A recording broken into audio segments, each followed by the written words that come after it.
Governor J.B. Pritzker says he's not afraid as he sues the Trump administration over use of the Guard. And we'll talk with U.S. Representative Mary Miller live here with Illinois in Focus Daily. I'm Greg Bishop, editor of Illinois at thecentersquare.com. Go to thecentersquare.com and find the latest on what's happening here in the state, where it's not just about Illinois, it's about the rest of the country as well. So you can go and get those headlines in your inbox each and every morning. Go to thecentersquare.com and sign up for that newsletter. A couple of things we're going to tackle, of course. As I mentioned, we'll talk with Congresswoman Mary Miller. She'll call into the show. So we'll talk with her about the use of the National Guard in Chicago and the ongoing rhetoric that is being used by Democrat officials and Republican officials in this entire situation of public safety in urban areas that have sanctuary policies for migrants. And how that's really gotten to a spot where it's heating up considerably. So that's what we're tackling today here with Illinois in Focus Daily. All right, so strap in. We're getting it started here with the Center Square.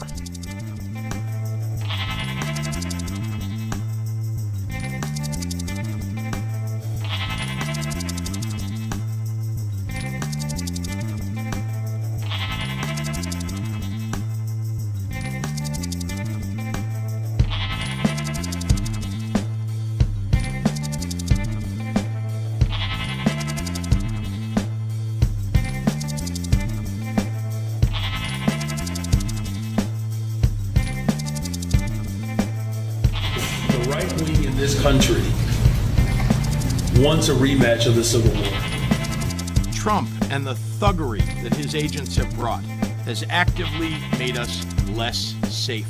We're going to make Chicago really great again, and we're going to stop this crime. I believe that Pritzker and this mayor of Chicago that like to say about they don't have it under control. Not only is it not under control, it's the opposite. And I believe they're afraid, they're scared for their lives. I'm not afraid. I am not afraid, and I won't back down. It's just some of the things we heard yesterday in the context of public safety and immigration enforcement. Good morning, I'm Greg Bishop, and it's the Center Square and Illinois in Focus Daily. Each and every weekday morning, waking you up here, so be sure to like, subscribe, and hit that notification bell. Get the podcast where you get podcasts, but you can also get segments of the show here on the Center Square YouTube. All right, let's get into it. Yesterday, the announcement came that the state of Illinois sued the Trump administration and the Army and a whole host of other administration officials over the use of the National Guard. But we started yesterday with Chicago Mayor Brandon Johnson issuing an executive order where he said it's an ice-free zone in Chicago. They're even using taxpayer dollars to set up signs that says this is an ice-free area. Can't use this for civil immigration enforcement. But he made some pretty heated comments, and it's made headlines all across the country and around the globe. I mean, I even saw Russia Today share this clip. The right wing in this country wants a rematch of the Civil War. I want that to sit in right now, because the President of the United States of America has declared war on the people of Chicago and people across America. And that, again, is something we heard from others yesterday as well. But in the afternoon hours, Attorney General Kwame Raoul, he took to a podium, standing alongside other Democrats and elected officials, and said, hey, we sued the Trump administration. This morning, I filed a lawsuit challenging the unlawful deployment of the National Guard troops to Illinois, including the Illinois National Guard, the call for the Texas National Guard. And my lawyers have just, as the governor updated you, were just in court arguing these actions. We're seeking a temporary restraining order, and we'll hear from the government from the federal government within a couple of days. So the request for an immediate temporary restraining order was not granted yesterday, and the federal judge gave the federal government several days to get their response in as to why a temporary restraining order shouldn't be issued. So we'll be watching that closely. But Governor Pritzker, he took to a podium and talked about how the federal government's acting like thugs. Our people have been subjected to violence, intimidation, and harassment. They have struck fear in our communities, including notably fear in the hearts of U.S. citizens. Trump and the thuggery that his agents have brought has actively made us less safe. You also had Congressman Chuy Garcia there, and he used rhetoric like war and fight. He's waging war against the country. This lawsuit is not just about legal arguments. It's about accountability. It's about whether or not we'll allow tyranny to take root on our soil. Donald Trump is pushing the boundaries and daring to believe that the courts, the law, the Constitution no longer matter. We cannot stand for that. Don't lose the faith. We must fight as if the courts still matter, because they do. We must stand as if the law has meaning, because it does. And we must resist together, because only together can we defeat the assault on our communities. Chicago will not be intimidated. Illinois will not be silenced. History will remember where we stood in this moment, whether we stood tall or we shrank in fear. Today, we stand tall. So the congressman using, again, rhetoric like, war and fight and resist. But over at the White House, the Trump administration with White House Press Secretary Caroline Leavitt says the president just merely cares about making American cities safe. It's a shame that we see in some cities across the country that their mayors are just simply refusing to cooperate because they don't like Donald Trump. And that's what this boils down to. And I don't think any American would disagree that Chicago needs more law enforcement reinforcements, that they need more resources. Look at this headline from over the weekend. At least 30 people shot during the weekend in Democrat-run Chicago. 5 of them were killed in one weekend. This is completely unacceptable, and the president wants to make American cities safer, and he's willing to work with anyone to do it. And the president held ceremony of sorts in the White House yesterday afternoon, and he was asked about the situation in Chicago, and he said, hey, Memphis, they're working with their local governments, and they're bringing about public safety in the city of Memphis, and he anticipates he's going to do that in Chicago. So you see what's going on in Memphis. Not pretty, but you know what? We're doing a pretty job, because it's going to be a very safe place in a little while. And the people of Memphis are so happy that we're there. And the people of Chicago.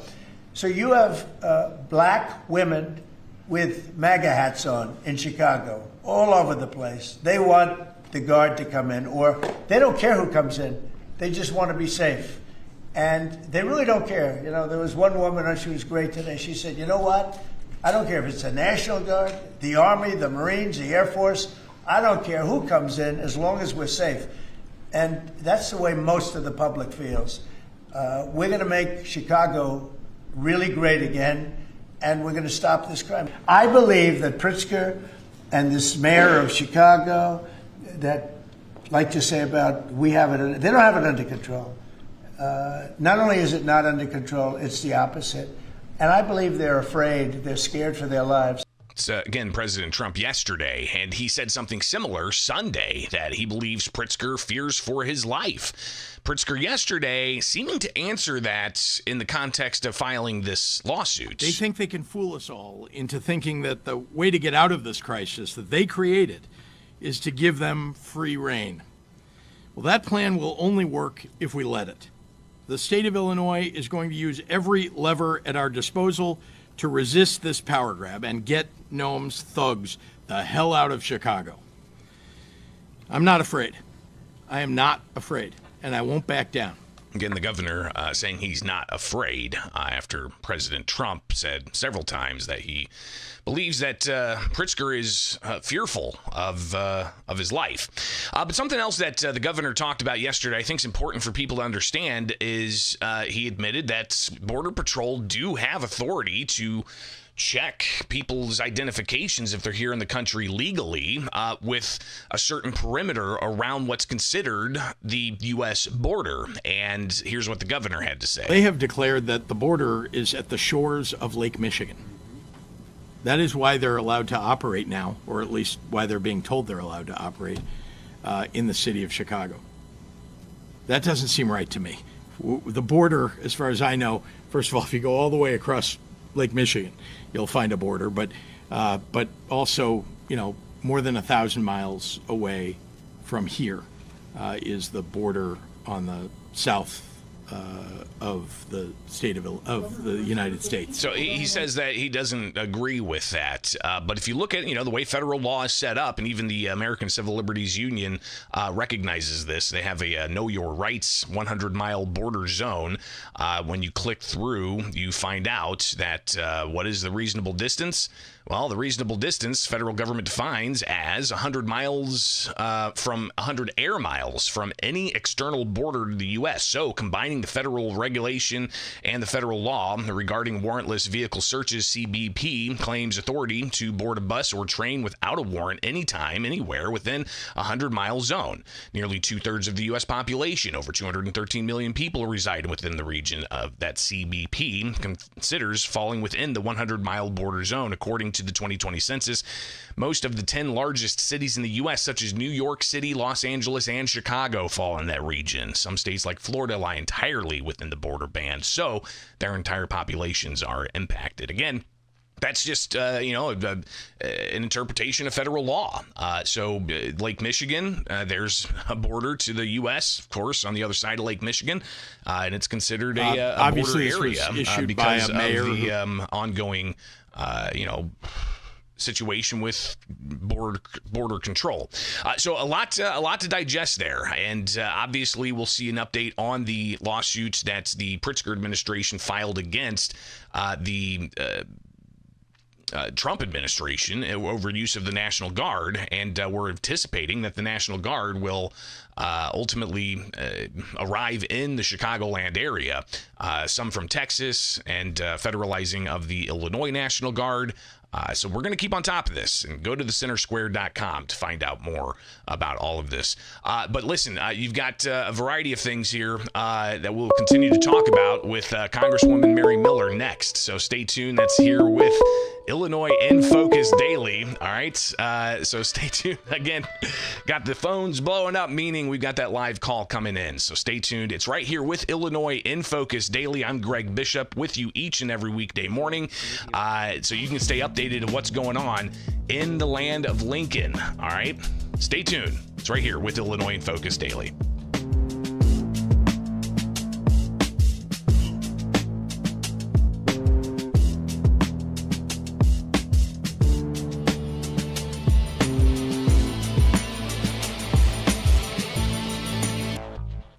All right, back with you for Illinois in Focus Daily. Some tech issues ending the stream, but we're back live with you because I wanted to get you live Congresswoman Mary Miller's reaction to what is the latest concerning public safety and law enforcement enforcing federal immigration law. It is Illinois in Focus Daily. I'm Greg Bishop, editor of The Center Square. Congresswoman, after some technical issues here, I think we've got this sorted out now. Thanks again for joining us this morning with a busy schedule, and your thoughts on where we're at in the issue of public safety and federal immigration enforcement. It's really unbelievable. President Trump is doing it. Pritzker is doing the exact opposite. J.B. Pritzker says it's unlawful to defend our agents and our communities, but perfectly lawful to shield violent criminal aliens. It's really unbelievable.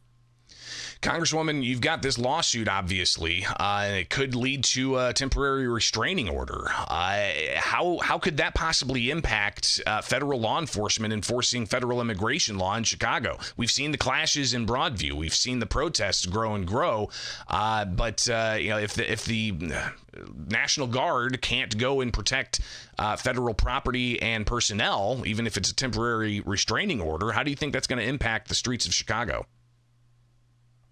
Well, if they have to withdraw, it'll be terrible for the streets of Chicago. We have to have justice, and these people have to be arrested. These illegal aliens need to be deported. These are the worst of the worst. We are talking pedophiles, child abusers, gang members, armed robbers, runners. But President Trump is not going to tolerate lawlessness. He will make sure cities are safe and secure. And he has been enduring lawfare his first term and now again. So I think we'll have to wait and see. It depends on the judge because they're all over the place. So we'll have to wait. But it is unbelievable and unacceptable. Congresswoman, we've heard a lot of interesting rhetoric the past, some may say 10 years, others may say, 10 weeks. And even yesterday, we heard terms thrown around like, Congressman Chuy Garcia saying that the Trump administration is waging war on Chicago. He says that people need to stand up and resist and fight. You've got Chicago Mayor Brandon Johnson saying that Republicans want to rehash the Civil War. How is that impacting the national conversation here? Yes, they're comparing ICE to Nazi Germany, and it does have consequences. They're dehumanizing the ICE men and women who are really heroes and deserve our applause and gratitude, deserve thanks. So anybody that's listening that's in Chicago, if you see them, be sure to thank them. But, they're trying to stir up violence. I believe they lost the election. J.B. Pritzker got 200,000 less votes than President Trump. Perhaps he's jealous. We know he wants to run for president, and they have failed policy. So I think they're trying to stir up chaos, and it's all about ideology and power for them. It's not about the safety of the people of Illinois. Congresswoman Mary Miller with us live here, and I've got to go a little bit further with just the idea of the rhetoric being used here. I mean, the Pritzker administration, even Governor Pritzker yesterday, saying it's ICE that's provoking people. He says simply, enforcing immigration law, people don't like it in Illinois, and he says it's abhorrent, and encourages people to film and to be there to witness what ICE is doing. So when it comes to the issues of enforcing immigration law, how should those who oppose that conduct themselves? Well, it's a serious thing to call someone a liar, but I am calling J.B. Pritzker and Brandon Johnson liars. They are not protecting the people, and plus, they're completely violating our laws. The federal laws trump their stupid sanctuary laws. And Illinois, they're forcing the Illinois taxpayers to pay up $2.5 billion at least on migrant care, but just the cost to human life, the quality of life is disintegrating in Chicago. Chicago's a great city with so much potential, but just the Magnificent Mile, so many businesses have closed, which impacts the economy up there and economic opportunities. But also, how about the families of victims here? And I've talked to some of them. Not one Democrat in Illinois has reached out to the victim of illegal crime. Congresswoman, some other things going on, obviously. It's not just public safety issues and the potential use of the Illinois National Guard and the Texas National Guard to assist in, fighting crime in Chicago. You've also got the government shutdown going on. The White House says it's the Democrats' shutdown. You've even got it plastered on some of the federal agency websites. But Democrats say it's the Republican shutdown. As a Republican, where did this all stem from and what needs to happen here? Well, it's in their court. The ball is in their court. We voted to keep the government open, and this is a Democrat disaster. There is nothing to negotiate. Again, the Democrats are lying. They want Medicaid benefits for millions of illegal aliens. They want to spend $1.5 trillion in new spending. They want to roll back our rescissions on outrageous abuse of taxpayer dollars. They want to fund left-wing media, and we are not going to have it. So the ball is in their court. Congresswoman Mary Miller with us. Obviously, we'll see where that budget shutdown goes. Should the Trump administration find deficiencies after that set certain amount of time to maybe, trim the size of the federal government if this continues to be a protracted partial shutdown? Well, President Trump's a winner. He always finds a way to win. He, like I said before, if he gets he makes lemonade. So sadly, real people are being hurt by this shutdown, and it's all to please the far left agenda.